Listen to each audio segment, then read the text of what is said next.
Spoštovane kolegice in kolegi, dragi gostje, lepo pozdravljeni na Študijskem centru za narodno spravo. Zahvaljujem se vam, da ste se danes udeležili predstavitve knjige kolege Josipa Mihaljevića Kako je operirala Udba. Nadaljujemo z sodelovanjem z Hrvaškim inštitutom za zgodovino. Lahko že napovemo, da bomo imeli v mesecu novembru skupno konferenco posvečeno 80 letom v Zagrebu. In kot recimo temu neka generalka imamo danes predstavitev te zelo zanimive monografije. Samega predavatelja bo pa predstavil direktor Hrvaškega inštituta za zgodovino, dr. Miroslav Akmadža. Prosim. Lijepo vas pozdravljam, hvala domaćinima, hvala svima vama, već smo obitelj, jeli, stalno smo tu, ugodno se osjećamo, lijepo se i družimo, ali i radimo, tako da je to najvažnije. Evo, danas ćemo iskoristiti priliku da vas upoznamo sa jednim našim novim dijelom, ali za neke kolegu koji nisu upoznali da upoznaju kolegu Josipa Mihaljevića. Tu je i voditelj našeg odjela za suvremenu povijest kolega Marijan, njega ste već upoznali isto ovdje. Tako da evo, na neki način mi predstavljamo tu naš institut o kojem vam neću govoriti jer već sve manje više vi o njemu znate kao mi o vama. I tak, evo više u par riječi da vam predstavim kolegu. Kolega Josip Mihaljević je naš mladi znanstvenik, za mene mladi znanstvenik, 83. već je on u dobrim radnim godinama. Inače, rođen je u Livnu, tamo se i školovao onim prvim razredima, ali kao što kod nas kažu u BiH, dijete na krštenju dobije plan grada Zagreba za poklon, tako da i on, jedan od tih koji je odmah dobio taj plan i krenuo za Zagreb i stvarati svoju karijeru, svoje obitelji i tako dalje. On je, uglavnom se bavi suvremenim razdobljem, odnosno komunizmom. Na tim temama je i doktorirao. Njegova knjiga Komunizam i čovjek, iako mi je teško te dvije riječi povezati, ali dobro. I ova knjiga je, koju će danas predstaviti, njegovo najnovije djelo. Iako ovdje knjiga govori o Vinku Markoviću, zapravo ona govori o tisuće i tisuće Vinka Markovića, samo po drugim imenima. To je samo primjer na jednoj osobi, odnosno niza osobe koje se ovdje u toj knjizi spominju, će prikazati, zapravo se prikazuje kako je djelovao komunizam u to vrijeme. Kolega Mihaljević je inače odnedavno i moj pomoćnik, s obzirom da smo mi malo veći institut, ja moram imati pomoćnike. Imam je. Ja imam dvojicu, jer ja se ipak u godinama moram imati pomoć. Tako da je on kod nas zadužen za međunarodne odnose, za projekte, uglavnom za te znanstveno djelovanje, odnosno poboljšanje znanstvenog rada. U dogovoru sa njegovom suprugom uvijek moram reći da je oženjen i ima djecu, tako da to moram naglasiti. I bit će i koordinator naš i kod ovoga simpozija kojeg najavljujemo za studeni, odnosno novembar, tako da će i on biti vašem institutu, odnosno vašem centru na raspolaganju i pripremat će taj simpozij koji će biti, vidite i po naslovu, odnosno 80. vrlo zanimljive. To su godine kada smo nekako najbolje surađivali, kad smo se u mnogo čeme slagali, pa iako ste uvijek bili korak ispred nas u tim godinama, ali ipak zajedno smo djelovali bar u onim završnim fazama raspada Jugoslavije. Evo, nadam se da ćete uživati u njegovom predstavljanju ove zanimljive knjige i da ćete imati priliku i pročitati i na našim primjerima vidjeti koliko je to sličnosti sa slovenskim djelovanjima UDBE, ali mislim da tu nema nekih velikih razlika. Evo, hvala vam lijepa.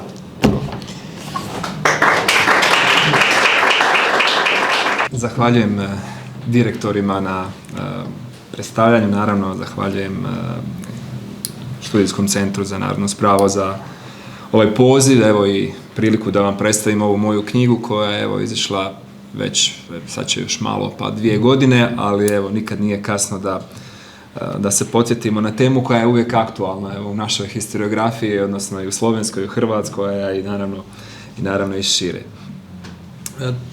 Temu ovu knjige zapravo ja nisam planirao napisati, ona je do mene došla potpuno slučajno.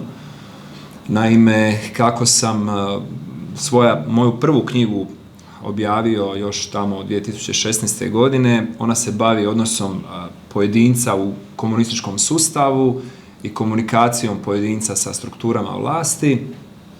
Jedan gospodin iz Vinkovaca mi se javio nakon par godina, govoreći da je pročitao moju knjigu i da je vidio da sam se ja bavio, analizirao pisma koja su ljudi slali na strukture vlasti, dakle Josipa Broza Tita, predsjednika, dakle, ili nekakve druge visoke instance poput vlade ili skupštine Jugoslavije, i da je on u posjedu nekakvog gradiva koje bi možda moglo biti zanimljivo njima na lokalnoj razini za nekakvu objavu. Nisam imao baš previše očekivanja od toga, jer se nama koji se bavimo poviješću 20. stoljeća obično tako ljudi znaju javljati sa nekakvim idejama koje nisu baš ni ostvarive, niti su realne, pa nisam se nešto pretjerano baš oko toga niti ja uzbuđivao. Međutim, kad sam vidio to što sam dobio taj materijal na uvid, zaista sam se zaintrigirao, jer se radilo o dokumentima, rukom pisanim dokumentima jednog čovjeka koji je bio osuđen u jednom sudskom procesu 75. odnosno 6. godine je osuđen sa nekakvom tezom da je sudjelovao u zavjeri čiji je cilj bila eliminacija Josipa Broza Tita 1975. prilikom njegovog posjeta u Zagrebu. Vidjevši taj materijal, shvatio sam da je zaista zanimljiv i da bi bilo vrijedno, pogotovo za nekakvu lokalnu razinu Vinkovaca, jer radilo se o čovjeku koji je potjecao iz Vinkovaca i tamo je živio prije uhićenja. I obećao sam da ću pomoći pripremiti to gradivo i napisati nekakav kratki uvodni osvrt koji će kontekstualizirati to gradivo. Naravno, vrag mi nije dao mira, povjesničarski, pa sam otišao u Hrvatski državni arhiv, pokušati naći možda još poneki podatak o tom slučaju i naravno nisam našao poneki podatak, nego više desetaka tisuća arhivskih stranica dokumenata koji su bili vezani za taj slučaj, za tu osobu i naravno i puno šire od toga. I onda sam taj moj uvod koji je trebao biti na razini nekakvih 30 stranica doveo do zapravo puno šire priče, koja je rezultirala upravo ovom knjigom koja ima više od 300 stranica mog autorskog teksta plus prilozi na kraju koji su uvršteni u ovu knjigu. Ispalo je da je priča o tom čovjeku Vinku Markoviću samo jedna od sličnih priča, brojnih sličnih priča, kao što je profesor Akmadža rekao, koje su se događale tih 70-ih, ali ne samo 70-ih, nego i cijelog trajanja Jugoslavenske države. Dakle, priča ljudi koji su nastradali zbog djelovanja jugoslavenskih službi sigurnosti. Shvatio sam da je ovaj slučaj, kad sam ušao u tu dokumentaciju, vrlo zgodan i ilustrativan da se pokaže kako je djelovala tadašnja služba državne sigurnosti, odnosno ranije poznata UDBA, koja je ostala nekako u populaciji i dalje kao nekakav izraz, iako recimo na naslovu moje knjige stoji kako je operirala UDBA, iako UDBA zapravo tada više se nije zvala UDBA nego služba državne sigurnosti, ali zbog toga što je nekako u javnosti puno poznatiji taj izraz UDBA, tako smo ga stavili na naslov. Ono što sam nastojao u ovoj knjizi dati jest jedna, s jedne strane, ljudska priča, dakle priča jednog pojedinca koji se našao u žrvnju tog represivnog sustava Jugoslavenske države, a s druge strane dati jedan način, odnosno pregled djelovanja te službe protiv svojih političkih protivnika. I kao treće jest pratiti kontekst u kojem se sve to događa i zapravo naći nekakve dublje razloge, odnosno prave razloge toga zašto je ta služba djelovala upravo onako kako je djelovala. A djelovala je izrazito represivno, izrazito snažno prema svim onim oblicima neslaganja unutar toga političkog sustava. Operacija Paromlin, koja se javlja u naslovu, jest operacija Službe državne sigurnosti u Hrvatskoj, koja je analizirala jednu eksploziju koja se dogodila u Zagrebu u rujnu, dakle septembru 1975. godine. Dogodila se eksplozija ispred jedne banke koja je uzrokovala samo razbijena stakla na toj banci i razbijena stakla nekakvih okolnih automobila. To je bilo dakle jedno jutro u kojem nije bilo nikakvih ljudskih žrtava. Jel? Međutim, situacija je bila zanimljiva zbog toga što je dan ranije vrlo blizu te lokacije, dakle ispred koncertne dvorane Vatroslav Lisinski u Zagrebu. Ako ste bili u Zagrebu, sigurno ste prolazili tu. Dan ranije je Josip Broz Tito uručivao specijalni orden narodnog heroja, odnosno heroja gradu Zagrebu. Dakle, to je bio jedan veliki svečani događaj koji se tada odvio i jutro poslije toga je došlo do te eksplozije. Zbog toga se ta eksplozija tretirala kao pokušaj atentata na Josipa Broza Tita i naravno ona je alarmirala cijeli sigurnosno-obavještajni sustav unutar samoga jugoslavenskog režima. I pokrenuta je jedna vrlo široka istraga, više tisuća ljudi je zapravo procesuirano na neki način, privođeni su na određene obavijesne razgovore, a onda nakon nekog vremena je u pritvoru zadržano njih 100-tinjak. Na kraju jedne duge istrage došlo je i do uhićenja, prvih uhićenja tih nekakvih potencijalnih sumnjivaca, čija kalvarija zapravo polazi upravo sa tim uhićenjima.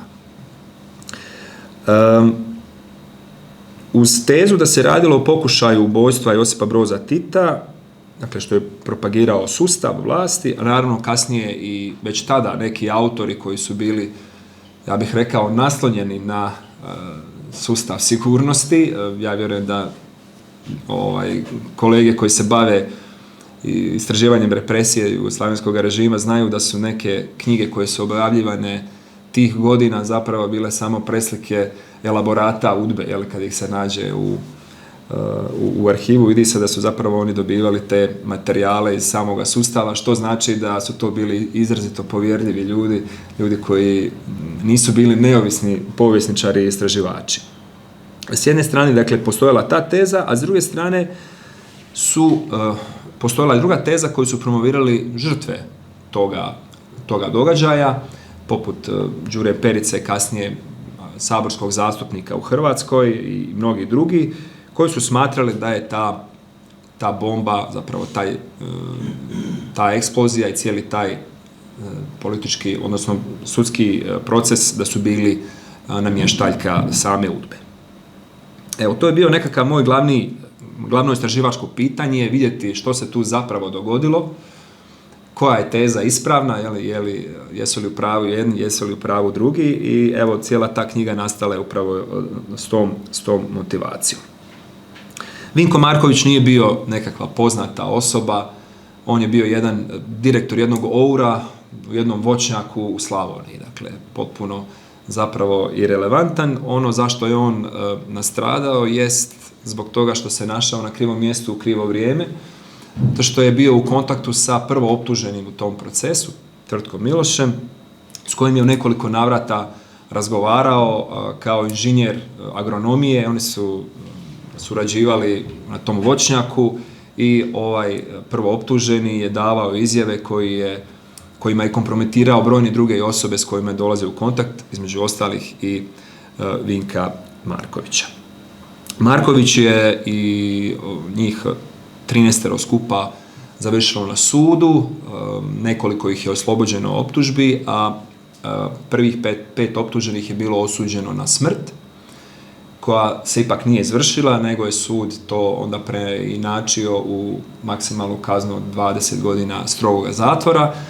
Vinko Marković čak nije bio niti među tim koji su osuđeni na smrt, on je osuđen, rekli bismo, na samo 8 godina strogoga zatvora, što je vrlo interesantno, iako zaista čovjek nije imao praktički nikakve veze, osim tih nekoliko razgovora sa tim prvooptuženim, nije imao nikakve veze sa tim cijelim slučajem, iako je Služba državne sigurnosti u startu pokušavala dokazati da je on koristio nekakav barut iz protugradnih raketa da bi napravio eksplozivnu napravu i to postavio u Zagrebu da eksplodira dan nakon Titova dolaska, što je bila potpuna besmislica. I nakon pola godine je i sama UDBA odustala od takvih teza. No, on je osuđen kao član nekakvog zločinačkog terorističkog udruženja kojemu su oni dali nekakvo svoje ime, iako ta organizacija uopće nije niti postojala. U knjizi sam nastojao dati jedan pogled na to kako zapravo djeluje UDBA, kako provodi istrage, zašto dolazi do otvaranja istraga protiv određenih osoba, kako ta istraga traje, kakve su metode koje koriste ti agenti službe državne sigurnosti. I u jednu ruku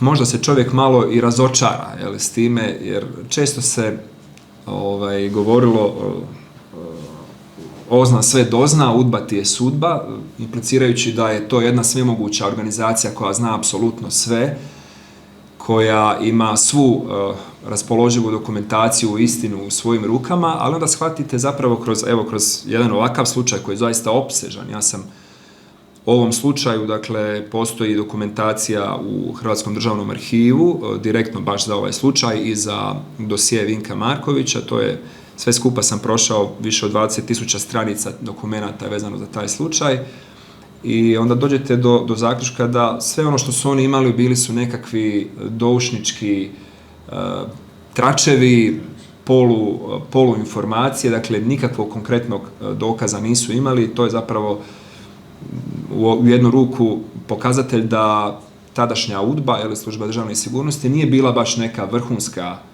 vrhunska sigurnosno obavještajna agencija kao što su tad bile recimo neke puno veće i važnije službe, na primjer u SAD-u ili u Rusiji, odnosno u Sovjetskom savezu. Većinom se to svodilo na te doušničke dojave.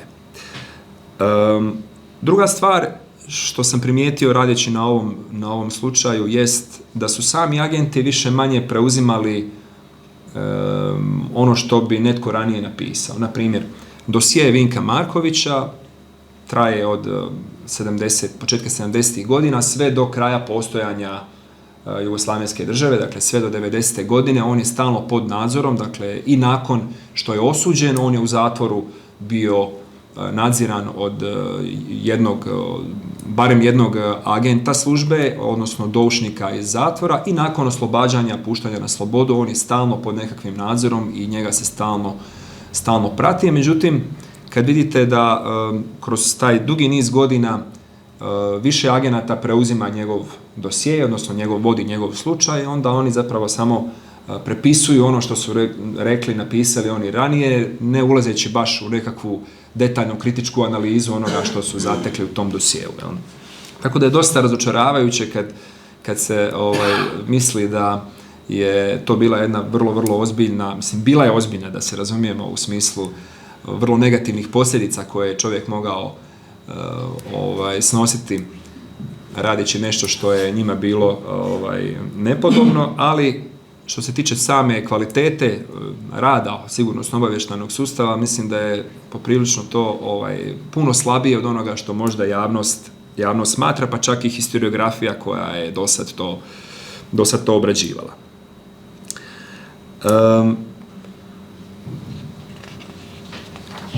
Rekao sam da je knjiga napisana na nekakva 3 aspekta. Dakle, prvi je taj položaj pojedinca, njegov osobni doživljaj, njegov što se po mom sudu najviše vidi upravo iz rukom pisanih njegovih tih predstavki vlastima, ali i pisama i razgovora sa svojim odvjetnikom, sa svojom suprugom.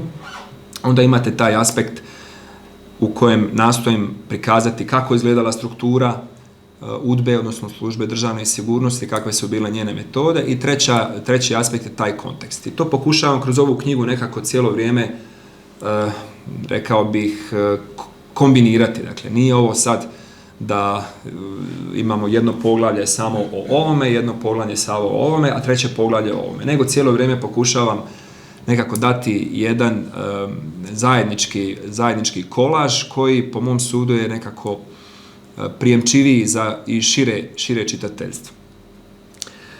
3 su velika poglavlja, dakle prvo je istraga, drugo je sud, treće je robija. Već sam sad rekao da je ta ekipa bila osuđena na okružnom sudu u Zagrebu 1976. Kazne su bile rigorozne, ali kroz ovu knjigu mislim da sam dokazao da je taj cijeli proces bio politička namještaljka. Dakle, sudski proces zaista jest bio politička namještaljka, jer oni dokazi koji su išli u prilog obrane uopće nisu bili uzimani na sudskom postupku u razmatranje, samo ono što je išlo u korist tadašnjega tužiteljstva. Tužiteljstvo je naravno bilo u vrlo, vrlo bliskom dosluhu, odnosno bliskoj suradnji sa službom sigurnosti. Više manje je tužiteljstvo preuzimalo one konstrukcije koje je kreirala služba državne sigurnosti. I ti su ljudi osuđeni, završili su u zatvoru i raspoređeni su u 2 najgora zatvora u Hrvatskoj. To je bio zatvor, odnosno KPD, kako se to tada zvalo, kazneno-popravni domovi, dakle Stara Gradiška i Lepoglava, s tim da ih je najviše bilo upravo u zatvoru u Staroj Gradišci, koji je poznat kao zatvor sa najvećim postotkom političkih zatvorenika tada u Hrvatskoj, a mislim da je i u Jugoslaviji bio jedan od najistaknutijih u tom smislu i jedan od onih koji su imali daleko najgore uvjete što se tiče tog nekakvog zatvorskog miljeja, jer se radilo o zatvoru koji se nalazi u jednom srednjovjekovnom dvorcu u Staroj Gradišci koji ima dugu povijest zatvaranja nepodobnih ljudi. Močvarni uvjeti, vrlo, vrlo loše. U tom zatvoru je u isto vrijeme bio Marko Veselica, jedan od najpoznatijih hrvatskih političkih disidenata, političkih zatvorenika, Vlado Gotovac i brojni drugi, sad da ne nabrajamo tko je sve u tome sudjelovao. U poglavlju robija, koji zauzima isto možda čak i najveći dio ove knjige, jest prikazan taj život tih političkih zatvorenika u takvom jednom sustavu, ali i to kako UDBA djeluje, odnosno služba državne sigurnosti djeluje unutar samoga zatvora. UDBA je cijelo vrijeme nadzirala sve te važnije političke zatvorenike, nadzirala je njihov rad odnosno njihovo ponašanje unutar zidina i nastojala ih je dodatno iskoristiti, nudeći im suradnju za svoje daljnje akcije, nudeći im razne privilegije u cilju da raskrinkaju, odnosno da denunciraju neke druge politički opasne ljude, kako se to tada govorilo. Vinko Marković i brojni drugi zatvorenici su pisali brojnim visoko pozicioniranim političkim dužnosnicima tadašnje Jugoslavije, uključujući samoga Josipa Broza Tita više puta, pokušavajući pokazati da se radi zaista o jednom političkom suđenju u kojem nema mjesta. Marković je sam pisao nekoliko puta Josipu Brozu Titu. Prvi put je dobio odgovor ne od njega osobno, nego iz kabineta predsjednika, u kojem se oni više manje pilatovski peru ruke od bilo kakvog uplitanja u taj postupak.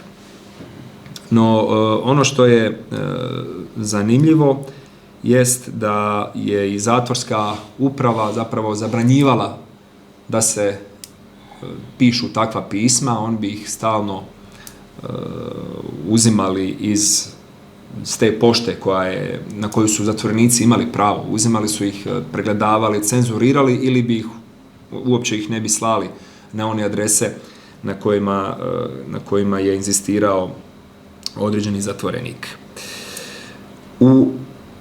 U zatvoru su uvjeti bili zaista loši. Suradnici UDBE bili su više manje posvuda u zatvoru. Nažalost, jedan od onih koji su bili osuđeni u ovom slučaju Paromlinske je postao u zatvoru suradnik UDBE. I to je bio jedan od čestih slučajeva kada ljudi koji nisu dovoljno mentalno, fizički, psihički jaki da izdrže tu torturu i represiju, jednostavno bi ili zbog nekih drugih razloga, zbog ucjena, bili prisiljeni pristati na suradnju sa službom državne sigurnosti. U ovoj knjizi sam nastojao dati i nekakav pogled na to kako bi izgledao, odnosno kako je izgledao jedan agent UDBE. Što je agent UDBE znao, što nije znao, kako je radio svoj posao. Pa jedan od najistaknutijih ovdje i najvažnijih agenata koji su zaista brutalno premlaćivali ove političke zatvorenike, uključujući Vinka Markovića, bio je Dmitar Šijan, koji je kasnije bio jedan od agenata koji je sudjelovao u onoj operaciji Labrador. Vjerujem da dobar dio vas je upoznat sa tim slučajem. Zaista se radilo o jednom brutalnom nastupu prema tim ljudima i u svom radu sam nastojao dati nekakav pogled kako je izgledao njihov, ajmo to tako reći, radni dan, što su radili i nekakva motivacija njihova bila jest naravno u službi onoga što su im naredili sa njihovoga vrha, kad vam načelnik vaše službe kaže da morate napraviti to i to, on vas ne pita previše o metodama kojima ćete doći do tih odgovora i do tih rezultata. Tako da je njima bila zaista otvorena svaka mogućnost brutalnog ophođenja sa tim zatvorenicima. Ono što je zanimljivo, ti sami agenti nisu bili upoznati sa svim pravilima UDBE. Evo, tu je kolega Oset koji je objavio jednu vrlo zanimljivu knjigu o jednom priručniku, udžbeniku o UDBI. Zanimljiva stvar jest da postojali su pravilnici o djelovanju UDBE i njih nije običan agent UDBE mogao dobiti na uvid. Njih su imali samo načelnici određenih hijerarhija, dakle načelnik UDBInog centra bi imao jedan primjerak tih pravila i on bi ga držao u svome sefu, on je bio jedini koji ih je smio vidjeti, a onda bi on svojim podređenima interpretirao ono što je bilo u tim pravilima. Tako da je zaista, ono što se kaže u praksi, vrlo raznoliko mogla biti interpretirana praksa, odnosno teorija UDBE u praksi, pa ako ste imali sreće da vas obrađuje netko koji je možda malo senzibilniji, ja bih rekao normalniji, ljudski čovjek, možda ste imali sreće da vas nisu toliko fizički maltretirali, a ako niste imali sreće kao što nije imao sreće gospodin Vinko Marković, da ga obrađuje Dmitar Šijan, onda ste zaista vrlo, vrlo teške i zdravstvene i psihičke posljedice nosili kad biste izišli iz cijelog toga sustava. Sad bih rekao nešto o onom što je bio nekakav moj zaključak cijele ove knjige. Više je mojih nekih glavnih pitanja koja sam si postavio Prvo pitanje bilo je li UDBA, odnosno služba državne sigurnosti, namjestila ovaj slučaj. Ja nisam u svojoj knjizi mogao izričito reći da djelatnik UDBE taj je postavio tu minu s ciljem da kompromitira te ljude i da ih zatvori, jer zaista takvog dokumenta nisam našao. Međutim, ako pogledamo druge dokumente, ako pogledamo cijeli kontekst i praksu onoga režima, došao sam do zaključka da ljudi koji su osuđeni za to zaista to nisu mogli napraviti. Sudski postupak je također bio politički instruiran i montiran, dakle on nije bio pravedan sudski postupak i ti ljudi koji su za to osuđeni zaista nisu bili odgovorni za postavljanje tog eksploziva. Sad je pitanje tko ga je postavio. Dakle, postoji više mogućih scenarija u koje ja naravno ne mogu ulaziti sa sigurnošću jer jednostavno takvog dokumenta ja nisam pronašao u arhivima. Ono što ima mjesto svjedočanstva nekih osoba, pa čak i nakon objave ove knjige javio mi je se jedan gospodin koji mi je dao konkretno ime navodnog postavljača te mine i govoreći da je on bio zapravo agent KOS-a, kontraobavještajne službe, dakle vojne hijerarhije. I sad je to onaj problem što ljudi često previđaju da UDBA nije bila jedina služba, sigurnosno-obavještajna služba u Jugoslaviji, dakle postojala tu više hijerarhija, dakle unutar vojne hijerarhije imali ste službu, unutar samog generalštaba je bila služba za to zadužena, naravno UDBA kao ova koja je bila zadužena za civilni sektor, onda imate službu u Ministarstvu vanjskih poslova, dakle vrlo jedan razgranat sustav službi u kojima nije vladala potpuna harmonija. Dakle, postojale su tu nekakve trzavice između samih tih hijerarhija sigurnosno-obavještajnog sustava. Tako da je to jedna od teza koja može biti validna, ali kažem, ja u ovoj knjizi u to nisam mogao ući jer ja nemam jednostavno dokument na koji bi se jasno pozvao da ga je postavio taj čovjek, osim svjedočanstva nekih osoba. Drugo pitanje bilo jest zašto je služba, odnosno zašto se dogodilo to, zašto su ovi ljudi osuđeni. Treba se vratiti nekoliko godina unatrag. Ta eksplozija dogodila se 1975. godine. To je ono što u Hrvatskoj nazivamo vrijeme Hrvatske, takozvane Hrvatske šutnje. Misli se na političku šutnju koja je nastala nakon sloma Hrvatskog nacionalnog reformskog pokreta, poznatije kao Hrvatsko proljeće. Hrvatskim proljećem je taj nekakav reformski pokret bio slomljen, a svi oni koji su nastavili ili sanjali nekakav nastavak tog pokreta bili su pod itekakvom prismotrom tadašnjega političkog režima. Poseban poticaj bio je upad skupine Hrvatskog revolucionarnog bratstva 1972. koja je možda poznatija kao Bugojanska skupina, po gradu u čijoj blizini su se iskrcali ti gerilci. Inače, radilo se o takozvanoj skupini akciji Feniks Hrvatskog revolucionarnog bratstva, a oni su neutralizirani, odnosno likvidirani u akciji službe državne sigurnosti kodnog naziva Raduša, po planini, odnosno gorju koje je u blizini tog Bugojna i u blizini tog njihovog djelovanja. Ta je akcija, taj upad je potpuno alarmirao sustav sigurnosti tadašnjega jugoslavenskog političkog vrha i krenulo se u jedan najoštriji mogući obračun sa svim političkim protivnicima, političkim neistomišljenicima, naravno i onima u emigraciji. Znamo da je pogotovo nakon 1972. pojačano djelovanje službe sigurnosti izvan granica Jugoslavije bilo je naravno i prije, i 60. godina izrazito, ali 70. itekako dodatno.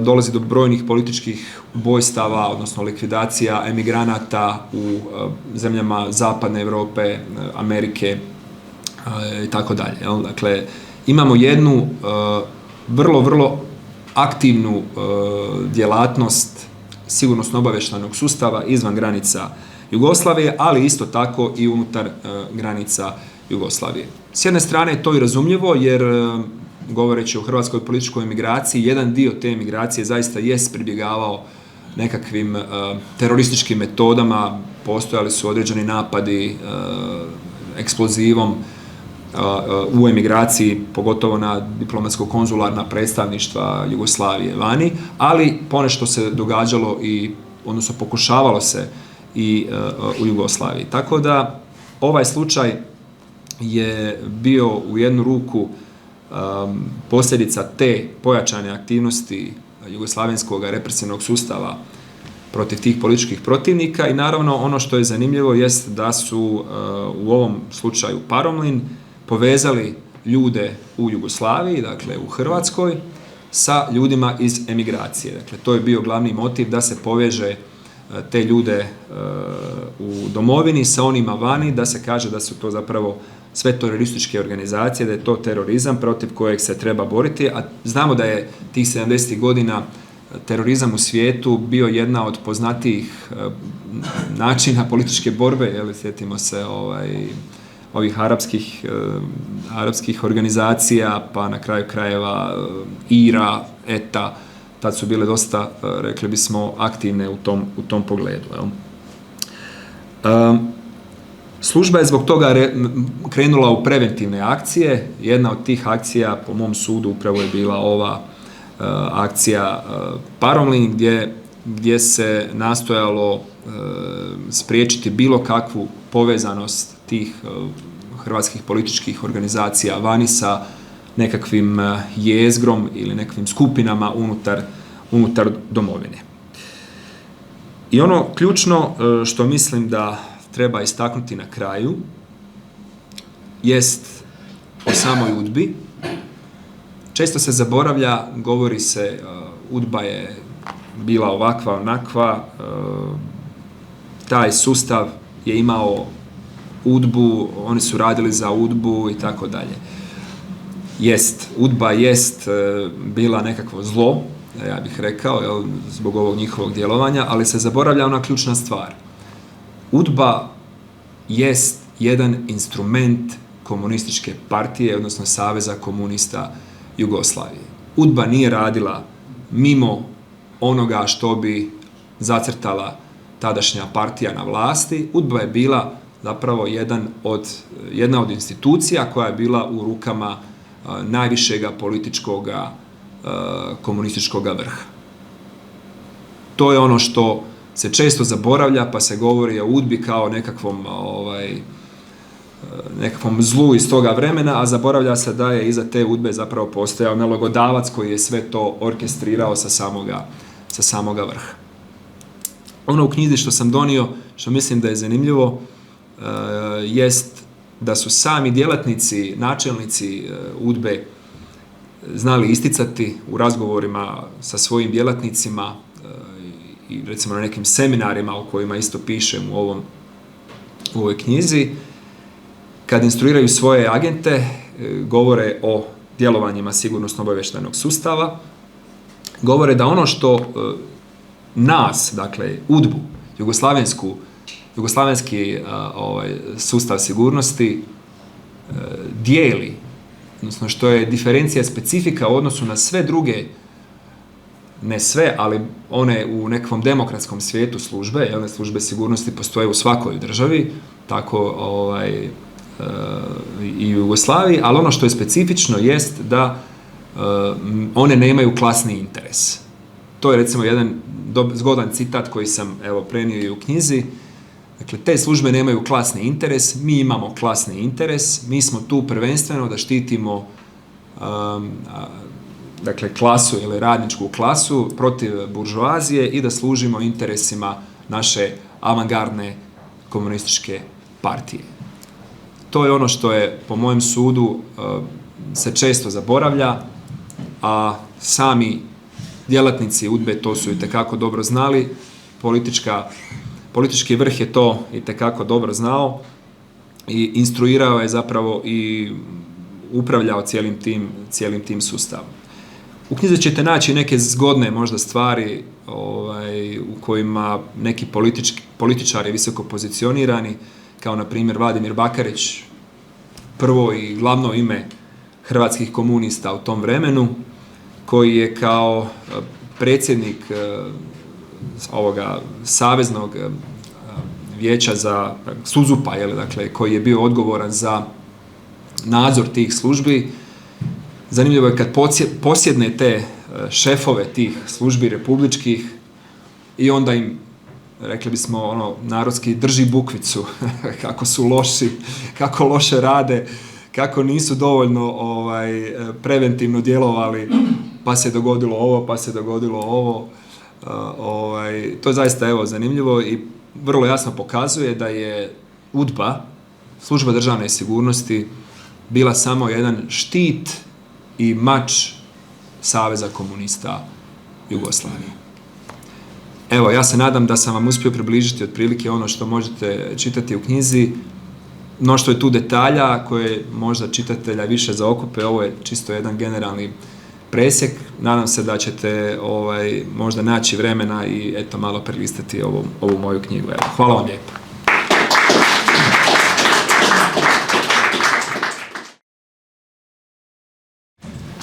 Kolega Mihaljević, čestitam za zelo zanimivo knjigo, katere dodana vrednost je, da je napisana za širšo publiko kot tvoja prejšnja knjiga. V knjigi pišeš tudi o sodstvu, vlogi sodstva. In če te izzovem, je sodstvo tudi instrument oblasti ali ne? In na drugem mestu pišeš o UDBinem konceptu 5. in 6. kolone. Če morda še lahko kaj o tem poveš. Pa, 5. i 6. kolona, to je vrlo zanimljivo zapravo.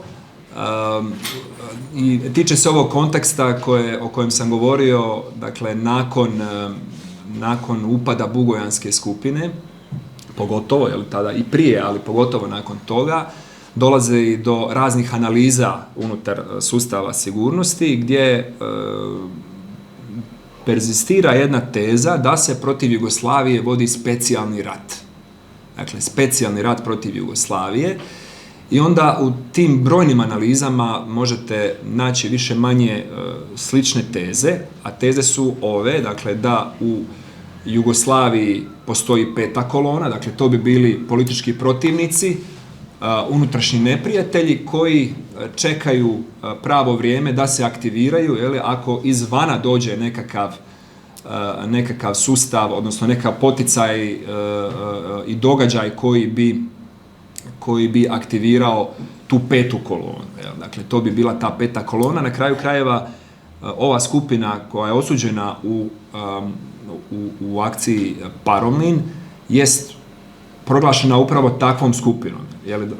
Teza je bila da su organizirali, mislim, sad ću reći jedan konkretan podatak koji je zaista meni izgledao presmiješno, da su sa protugradnim raketama radili bombe. Dakle, ovaj Vinko Marković, koji je bio čuvar i nekakve protugradne zaštite u jednom voćnjaku, da je on vadio dinamit, odnosno barut iz tih protugradnih raketa i da su onda oni to nosili u Njemačku, gdje su hrvatski politički emigranti od toga radili bombe i onda te bombe unosili u Jugoslaviju natrag. Mislim, zaista suluda jedna teza. I da su čekali pravo vrijeme da s jedne strane napadnu Sovjeti, a s druge strane napadnu Amerikanci. I da će upravo ta 5. kolona se aktivirati kad dođe do tog napada protiv Jugoslavije. To je bila jedna od teza unutar istrage. Naravno, to na samom suđenju je izgledalo nešto drugačije, ali to je jedna bila od onih teza koja se promovirala tijekom čitave istrage. Dakle, u akciji Paromlin. A 6. kolona bi bili upravo politička emigracija, koja je djelovala koja zaista je djelovala protiv Jugoslavije, to treba reći, dakle oni su bili izrazito antijugoslavenski usmjereni, većina od njih, naravno ne svi. Hrvatska politička emigracija je bila dosta raznolika, ali velikom broju je ipak zajedničko bilo to protujugoslavensko djelovanje. Svi su smatrali da Jugoslavija, ne svi, ali većina ih je smatrala da Hrvatska treba izići iz Jugoslavije, da je to nešto što je potrebno napraviti. Tako da ta priča o 5. i 6. koloni se nastavlja i kasnije. Ono što je zanimljivo jest iz takvih dokumenata vidite koliki je zapravo bio strah jugoslavenskog političkog režima od intervencije izvana.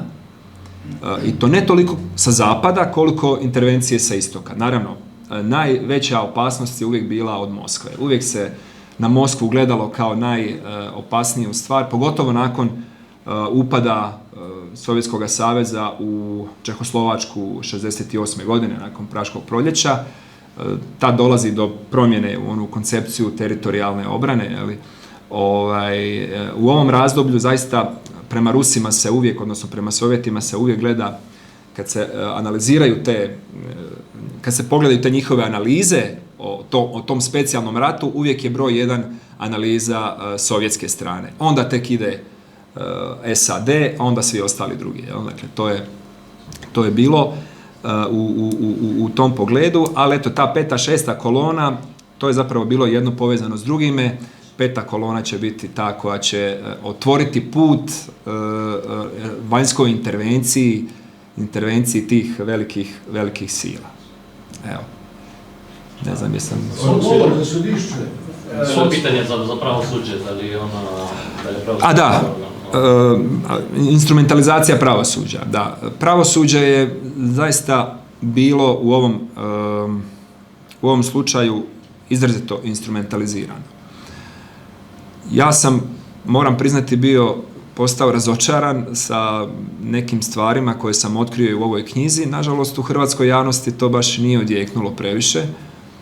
Naime, osim što je sudstvo, što su suci bili instruirani od strane politike da moraju donijeti određene presude, što je tužiteljstvo praktički radilo sa UDBom zajedno na tim optužnicama. Sudstvo je dakako bilo instruirano. Onaj tko nije htio provoditi takve presude bi vrlo brzo bio izbačen, odnosno bio bi maknut na neku drugu poziciju. Zbog toga su neki suci odustajali od sudske prakse pa su se prebacivali u odvjetnike. Na kraju krajeva odvjetnik Vinka Markovića, Vjekoslav Tadić, je prije nego što je postao odvjetnik bio sudac koji je 71. godine u vrijeme Hrvatskog proljeća na svoj stol kao sudac dobio zahtjev da se zabrani hrvatski tjednik i hrvatski časopisi iz vremena Hrvatskog proljeća koji je tada izdavala Matica Hrvatska. On to nije htio pristati, naravno da je pobjegao iz sudstva već sutradan, je predao zahtjev za prelazak u advokate, dakle bilo mu je jasno da nakon toga on više neće moći raditi. A posebno mi je važna pozicija odvjetnika u ovom slučaju. Naime, istražujući u ovoj knjizi, zaključio sam da je bilo zaista sjajnih odvjetnika, poput toga Vjekoslava Tadića koji je nekad bio sudac, ali iz onoga što sam prošao kroz sve ove dokumente, čovjek se stvarno trudio, pokušavao je dokazati nevinost svojega klijenta, svoga branjenika.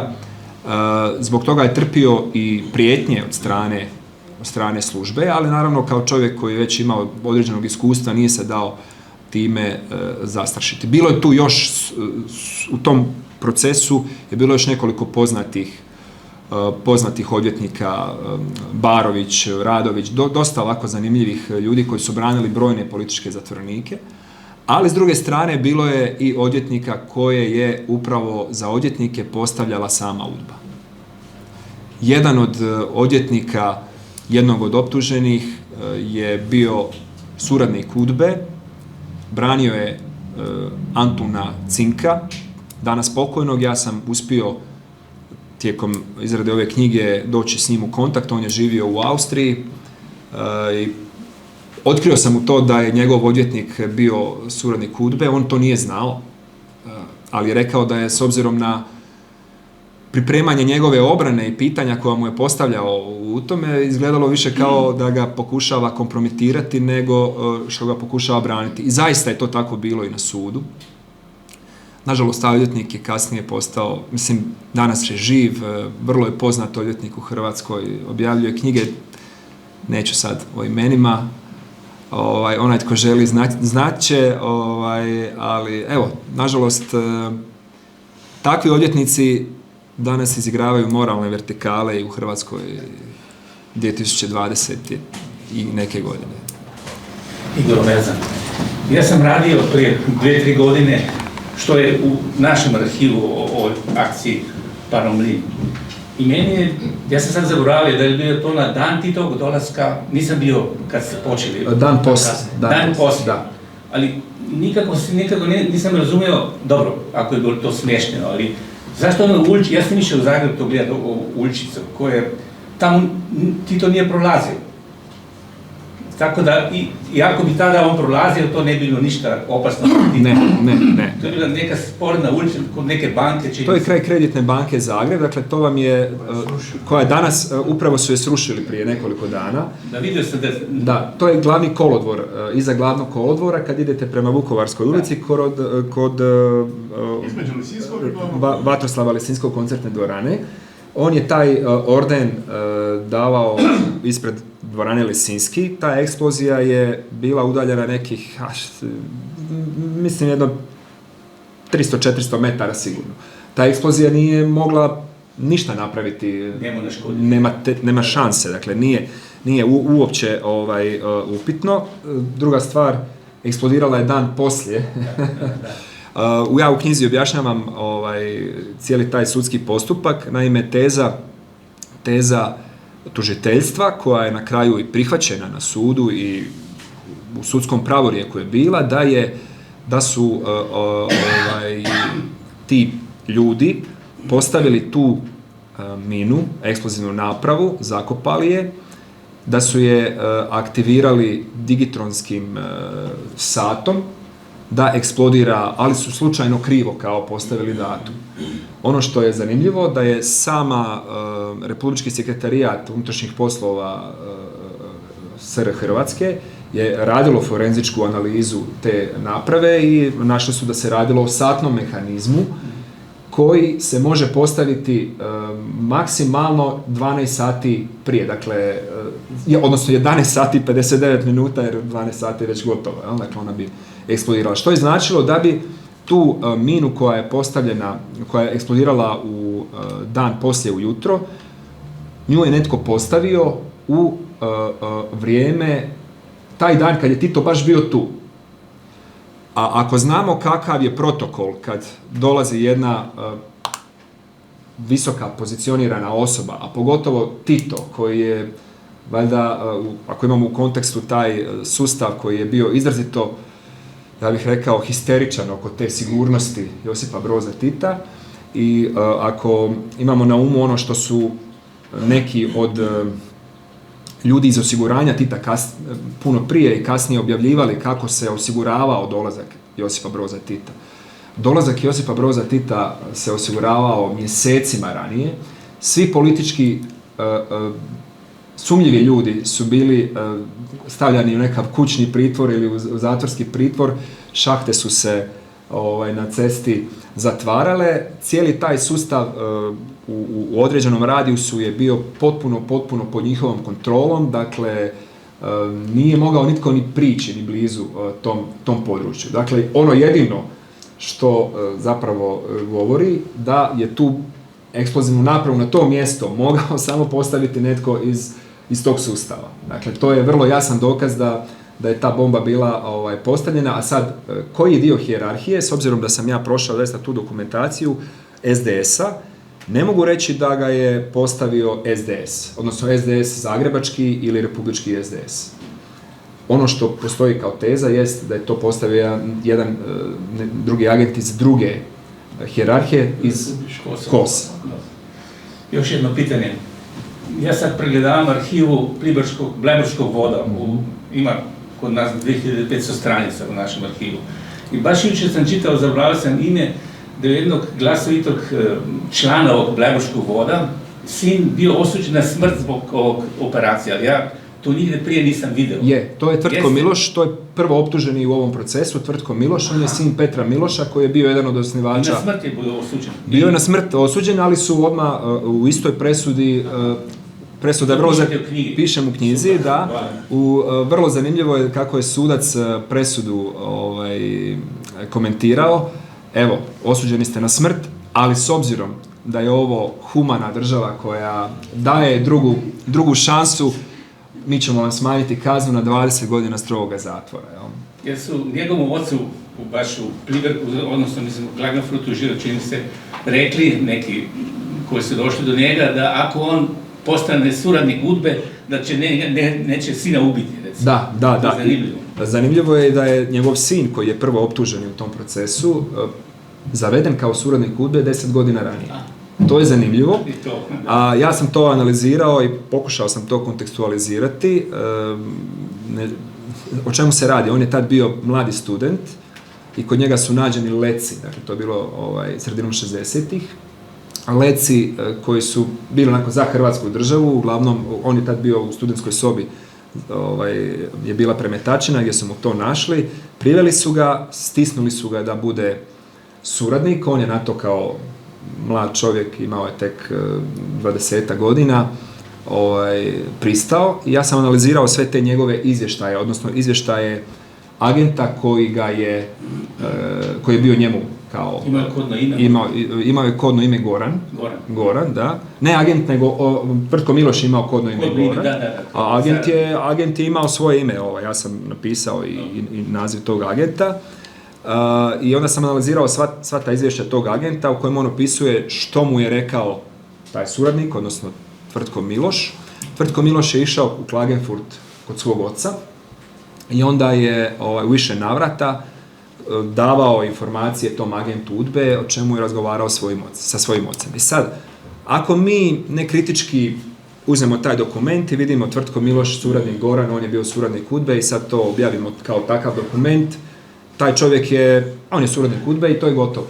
Ali ja sam analizirao sve te izvještaje, dakle, sve što je on napisao, odnosno dao tom agentu kao svoj izvještaj, dobrovoljni izvještaj, ništa zapravo nije bilo kompromitirajuće protiv njegovoga oca, osim onog što su oni sami znali o njemu već. Jel?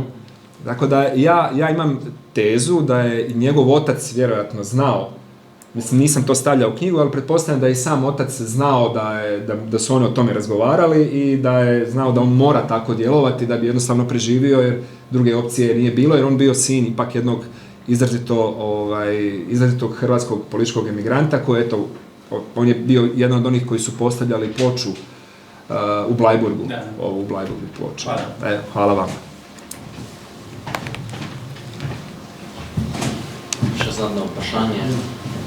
No, jaz bi vprašal izven te teme, ali vam je poznano ime Miljan Krivokuča? Da. No, on je bil prvi predsednik sindikata hrvaških strojevodij, moj osebni prijatelj. Jaz sem mu pomagal, jaz sem bil prvi predsednik sindikata strojevodij Slovenije, mi smo štrajkali 88 leta, on je prišel januarja 89 k meni v Slovenijo in smo mu pomagali ustanoviti sindikat strojevodija Hrvaške.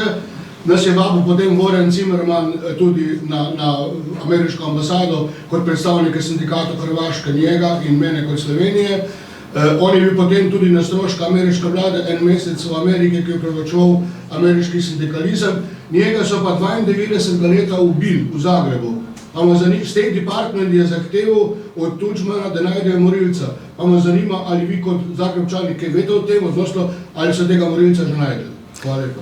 Ja moram priznati da nisam upoznat sa tim slučajem, dakle nisam to istraživao, ne mogu tu ništa sad konkretno reći, ne znam je li netko od naših kolega to istraživao, evo, zaista ne mogu vam ništa konkretno o tome reći, ali evo, hvala vam na pitanju i komentaru. Dobro, že 14, bomo zaključili, lahko še potem neformalno postavite kakšno vprašanje avtorju. Hvala vsem, ki ste se danes udeležili predstavitve monografije. Spremljate naš profil na Facebooku in na omrežju X še naprej, kjer redno objavljamo naše prihajajoče dogodke. Hvala lepa. Hvala vam.